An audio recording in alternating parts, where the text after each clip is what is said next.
Imagine you have a girlfriend that you really care about. That girlfriend has 4 brothers. Now I'll get back to the 4 brothers a little later, but you and this girlfriend are together and you're thinking about getting married to her. But there's one problem. She's already married. What? But she never told you that she was married. She's been married. She's still married. Hasn't told you that she was married. But that's a whole nother conversation. But anyways, one day the married girlfriend finds out that you have texted some other ladies in your phone. Now, I don't know why she's looking at your phone because she doesn't pay the bill, but she has access to your phone. And then she starts to attack you. Like, she's smashing tequila bottles on your head. She's breaking your PlayStation. She's threatening your sister. She's threatening your mom and all of that. And you have not hit her. You might be pushing her off of you, but you haven't hit her. And then when that doesn't work, she calls her 4 brothers and then she lies to them that you have hit her, that you have slammed her to the ground. And so they come over to your house to confront you, one of them having a gun. What would you do? Or would you believe that this story exists? Well, the reality is it does exist. And this is exactly what's happened to Travis Rudolph. He was a former NFL player and even went to Florida State, but injuries caused the brother to retire early. And then he gets with this crazy chick who pretty much said that, he hit her, he beat her, those things. The 4 brothers come to his house. Her brothers come to the house. They have a fight. And, Mr. Rudolph gets his gun and gunshots, Dima. One of the brothers gets killed. But what's interesting is now he's fighting for his life because he's going to jail for that murder. But the whole situation is the lady is the liar. What I'd like to do right now is play her court testimony and come back. Isn't it true that you were the first person to become physically violent with Travis and not the other way around? No. Not at all? Something or show me something if I can't recall the exact steps of the moments. Question. Okay, so you were the first one to become physically violent with Travis, not the other way around. Answer. Correct. Yes, I said correct. You remember that? Yes. So you smashed his iPhone not out of anger, but because you were hurt? Yes. Okay. And I didn't send my brothers to kill him. No, you just sent a text to go shoot up his shit, right? I didn't say shoot him. You sent a text to go shoot up his shit, right? Correct. Tell the jury what the shit is. When you're angry, you say things. I'm sure everyone in this courtroom has said something when I'm trying to speak. If you want me to answer your question, you have to let me answer your question. Well, if you were responsive to my question, I wouldn't have to. All right. Answer the question, please. Okay. Can you repeat your question? The question was shit. What does shit mean in the context of that text? Anything but him. Okay.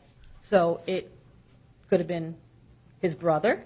No. It could have been the house? Nothing violent toward a person. It could have been his mother's house, right?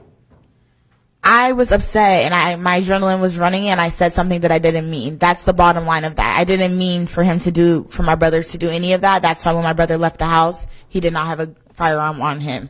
People say things when they're upset that they don't mean all the time, but since the situation has happened, it obviously blew up 20 times more. But I didn't necessarily mean for anything to happen to Travis, his family, his house, or anything. It was like my second home. I would not want anything to happen there. All right. And he never raised a hand and touched you, did he not? Yeah, he was raising his hand the whole time, like grabbing me, pushing me back. Yeah, the whole time. Okay, so did he punch you? No, he didn't punch me. Did he slap you? No, he didn't slap me. Did he pick up any objects and hit you over the head with them? No. So why do you want to smash his car window? Like I said, it wasn't intentional. I was just throwing things because I was upset. And when you were throwing things, you were also screaming things at him, like you were going to send your brother Keyshawn over to kill him, right? Never, ever, ever said the word kill at all. Okay, so 4 men showed up at his front door. And you told both of them that Travis had picked you up and slammed you to the ground, right? Yes. And that he had disrespected you. Yes. And you also sent a text message to Keyshawn at roughly 9:45 that Travis dropped you to the ground. You remember that? Yep. And in response to that text message, Keyshawn sent a group text message to you and Tyler Robinson that Travis is a dead man walking. Is that correct? Yes. And that's the message that you deleted from your phone, right? No, I deleted the shoot his shit up message. And you also deleted the dead man walking message. Oh, I'm not sure. I don't remember if I did or not. So you really weren't making a living as a real estate agent, right? No, but I do have a mom and she's a medical assistant, so. Okay. And you were living with your mom, Correct. right? You had a conversation with a man about marriage, and you're still married to Andre Chusang. Is that correct? Correct. So you lied to Travis. You misled him, did you not? Travis never asked me if I was married. You see, guys, we're finding out things in the draft, not the draft, but in the trial rather, that maybe even Mr. Rudolph didn't know. He didn't know what he was dealing with. And not only are we finding out that this lady didn't care about Mr. Rudolph, she doesn't even care about her own brothers.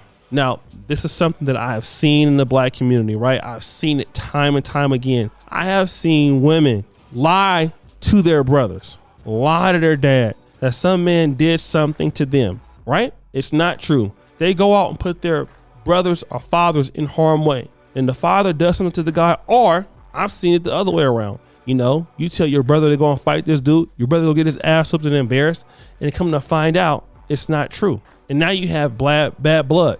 I even hear the rolling 60s and the A-Trade gangster Crip beef that's been going on for 40 years started over a woman. And this is what's happening. We have so many black men who are warring with each other because somebody is lying on both sides. And if the woman really cared about you because that's your sister, she wouldn't put you in that position if she loved you. But she doesn't love you. She's using you to hurt somebody while she sits behind and let it happen. But let's play a testimony of one of the brothers who clearly looks like an idiot, and he feels stupid because he's going to find out that his sister really never cared about him in the first place. Play that clip. 4 men arrived when Rudolph's girlfriend contacted them, claiming Rudolph had assaulted her after she found texts from other women on his phone, telling them to come shoot up the house. Were you aware before you left for Mr. Rudolph's house that your sister had smashed Travis's cell phone? No. One of those men, the girlfriend's brother, testifying he was throwing punches at Rudolph during the fistfight, but insisting no one pulled a gun and all 4 ran and got into their car. But Did your sister tell you prior to going over there to have a talk that she hit him over the head with a trophy? No. Did your sister tell you before you went over there to have this chat that she smashed his PlayStation? No. Did she tell you that she picked up a tequila bottle and hit him over the head? No. Did she tell you that she called Tierney, his sister, and threatened to have him killed? No. Did she tell you that she called his mother, Linda, and made threats to her as well? No. You didn't know any of that. No. If you had known any of that, would that have changed what you did? I'm unsure. Rudolph shooting 39 rounds as they fled following a fight, showing jurors this surveillance video of bullets flying from Rudolph's semi-automatic rifle as he chased them down the street. He came outside trying to fight. We were trying to get to the car, and he went back into the house, got a gun, came outside. We were in the car driving away, and he started to shoot at us. And why didn't you just go man to man and have a talk with him? Right? You're the big protector. Why didn't you get in your car and go talk to him? I'm not sure. You've said she's your sister. You love her. You're her Yes. protector. You could have gotten in that car and drove to his house and had a chat, right? Yes. You didn't do that. No. Right. Because Yes. you weren't there to talk. That's what you want this jury to believe, but that's not the truth. You were there to shoot him because No. that's what you were instructed to do. Why did you need 3 other grown men, one of whom we know definitively had a gun, the one you sold him? Why did you need to go there with your crew, with your posse, to talk? I didn't need them, but they came with me, yes. You see, the young man says something very interesting on that thing there, right? What does he say? She asked the guy, would it be different, okay, if you would have known all of this would it be different? Want to know what he says? I don't know. Even if you would have known, that's how dumb he is. I would have still most likely made a fool out of myself. Now one of your brothers is not there anymore.